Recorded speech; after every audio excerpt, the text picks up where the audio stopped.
Əyləş. Bax, mən onu dedim də, çətindir.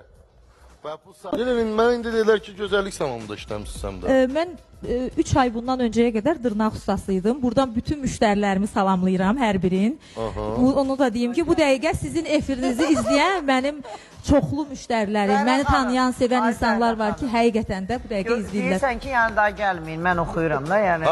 Zaten bilirlər, sağ olsunlar, hər birindən də çox gözəl sözlər, fikirlər alıram. Təşəkkür Mən edirəm. sizə bir dənə söz deyim, bu əgər doğrudan da elə bir yəni gözəllik salonunda işləyib, yəni o istedadı varsa, bu təbii ki, Mən həm də keçmiş dərziyəm. Mənim bütün incəsənətlə, bəli, mənim incəsənətlə, qabiliyyətlə bağlı 90% sahələrdə qabiliyyətim də, axırda bildi bacarığım ki, da var. müğənni olmaq hamısından yaxşıdır. Elnur Novruzov, bilirsən kimlə işləmək lazımdır, ha? Başa düşdüm indi.